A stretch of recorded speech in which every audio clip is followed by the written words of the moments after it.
Hey, what's up tol? Isang mapagpalang araw naman sa inyo lahat yan. Ah, Nandito na po ako ngayon. Malayo-layo na rin yung nilakad ko. Saan ako nanggaling? Nag-video ako. Sa ngayon, nandito ako ngayon tol. Parang kakaibang hila na naman itong naabutan ko. Kakaiba naman yung mukha ng area.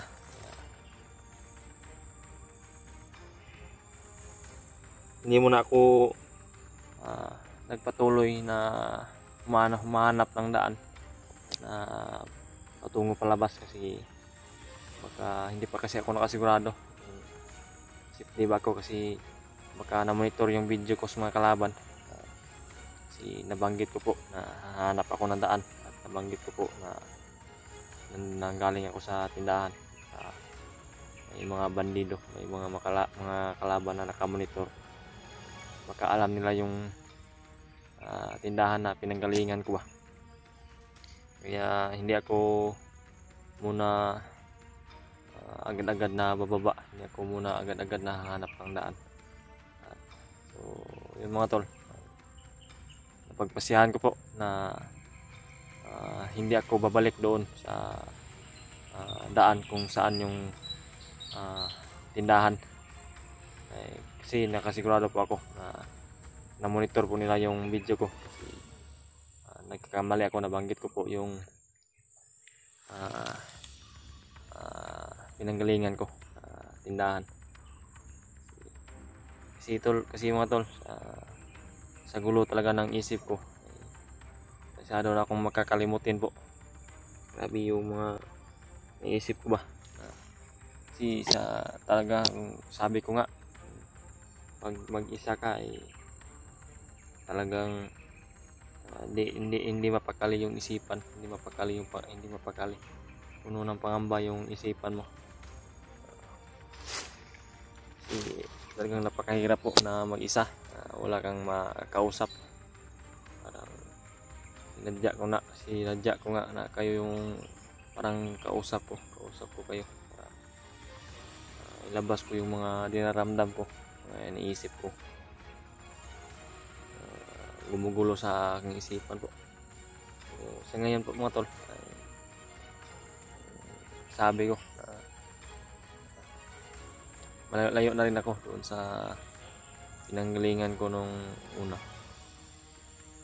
Lumihis ako ng daan para ano man yung mangyari, ang mamonitor man ng kalaban yung video ko ay para hindi talaga nila ako masundan, para safety yung buhay ko po. So, sa ngayon ay talagang maglalakbay ako patuloy para ano man yung mga masagupa ko. Ang importante po mga tol na hindi tayo masundan. Ang importante po na tayo yung unang makakita sa kalaban, tayo yung makasunod sa kalaban. Hindi tayo hindi yung kalaban yung nasa likod natin, yung tayo yung nasa likod nila para masafety yung buhay natin, para agad-agad na makapag-penetrate tayo kung ano man yung mangyari. Laban tayo agad-agad. Kasi napakadelikado po mga tol na kung ang kalaban ay nasa likod mo at hindi mo agad-agad na mamalayan na nasundan pala tayo. Kaya pinagsikapan ko ako talaga yung nasa likuran ng kalaban. Kasi dito ay talagang sa diskarte na lang diskarte na lang tayo nalo dito. Kung wala kang diskarte po talaga sobrang lugi ka sa mga kalaban. Dapat manoy ka rin dito, manoy yung isipan mo, advanced mindset dapat yung nasa isipan natin palagi para hindi tayo mapahamak ano man yung mangyari. So yun mga tol, tingnan nyo po yung bawat anggulo ng video ko. Sana tapusin niyo at yung bawat anggulo ng video ng aking mga kasama sa buong Team Pogi po, tingnan nyo po para malaman nyo kung ano yung mga pangyayari sa bawat isa't isa. So yun, nandahan ako sa paglalakbay para makahanap ng daan, ibang daan para makalabas dito sa area na ito. Pagsikapan ko rin kung may makita akong signal, try kong kontakin yung aking mga kasamahan para ano man yung malaman natin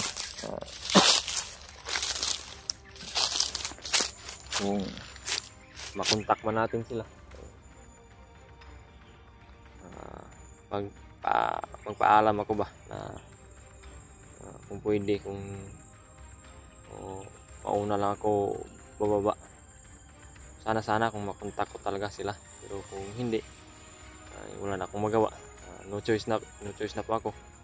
Talagang pasya ko na lang yung aking susundin. Talagang bababa ako na mag-isa para makapag-relax, magpahinga yung utak at isipan, yung katawan ko po, para naman sa kaarawan ko na malapit na po yung kaarawan ko, para din makasama ko yung aking mag-ina sa ka-espesyal na kaarawan ko. Kasi yung dating man yung kaarawan ko yung malapit na ngayong September 25 ay yan yung pagsasama namin ulit na mag-kaarawan ako ng aking mag-ina at ng anak ko. Sana ay makababa ako ng ligtas. Wala man akong mga kasamahan na makita, wala akong makasama sa pagbaba. Sana ay makaabot ako doon sa kubo namin, ng aking pinatayo na kubo. At saka po mga tol, kung magbibideo po ako ay sa loob lang ng kubo yung bibidyohin ko, kung pagpalain man po ng Panginoon na makababa ako ng ligtas po. Sana po idasalin niyo palagi ang aking kaligtasan. So yun, patuloy na po ako mga tol, samahan niyo po ako.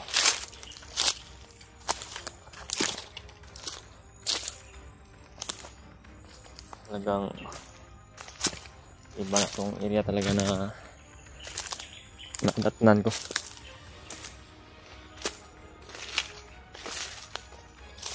Pero huwag po mangamba mga tol. Always ready po yung aking baril. Kung ano naman yung kita natin.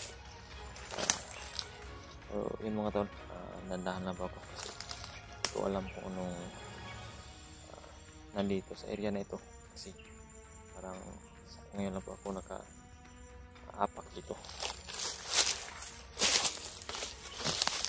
Baba.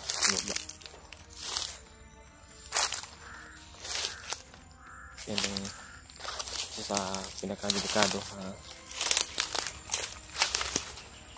Monitorin ni Bagnot yung kanyang mga alaga na uwak. Pababa po pala dito mga to.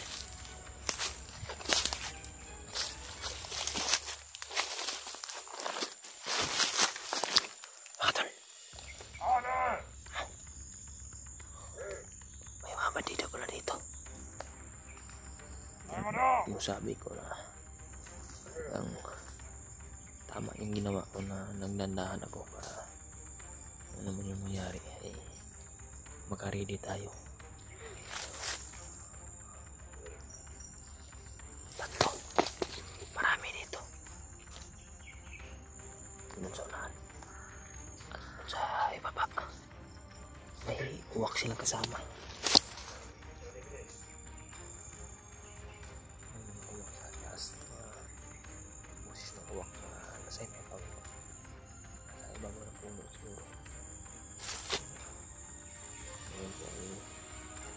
Gagamit po muna ako ng nagulilong at proteksyon sa katawan.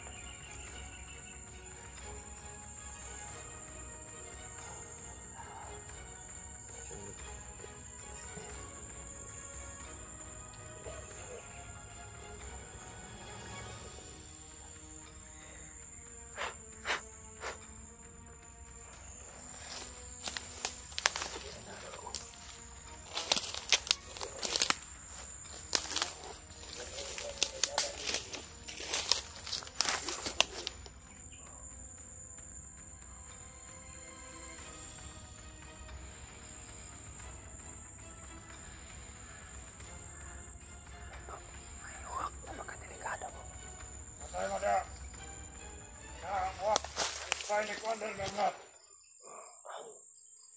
Hanglot. Santay ta. Kaya kita Anik Mandarlangat ang atang aliho. Hindi mo na ako lalabas kasi may uwak pa.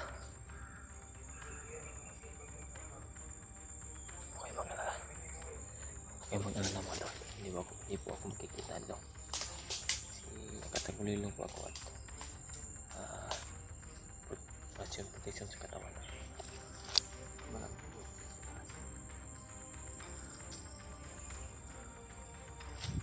May tao doon sa itaas, no? May tao din.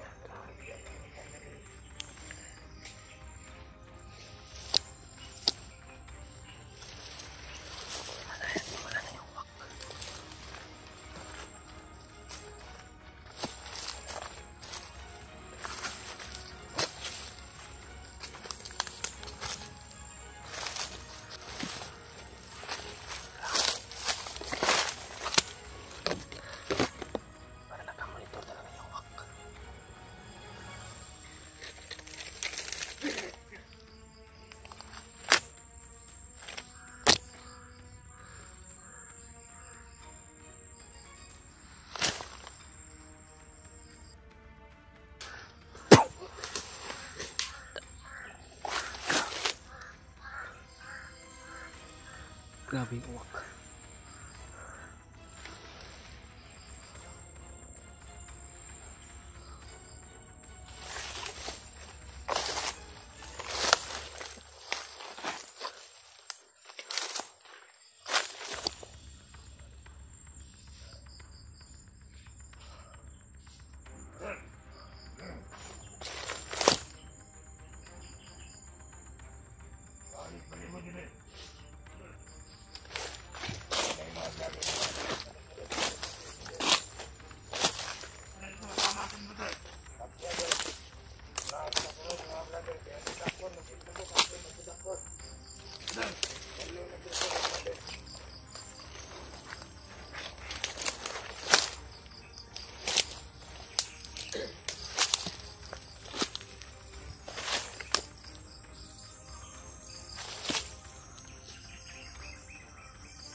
Dito ako.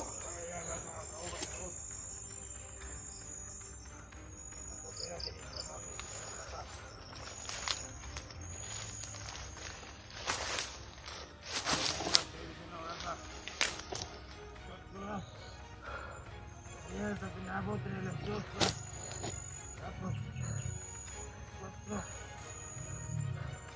Tayo.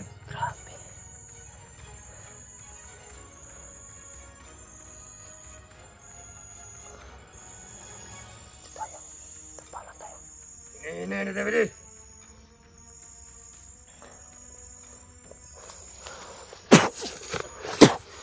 Tak.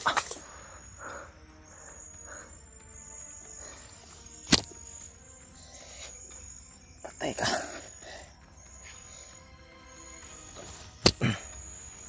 Ini ya.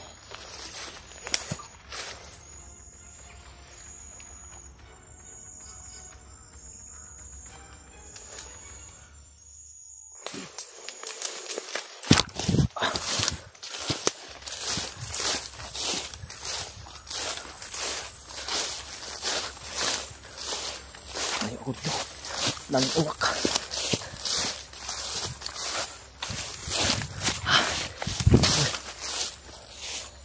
Daming uwak. Huwag magluntur tayo, makita tayo.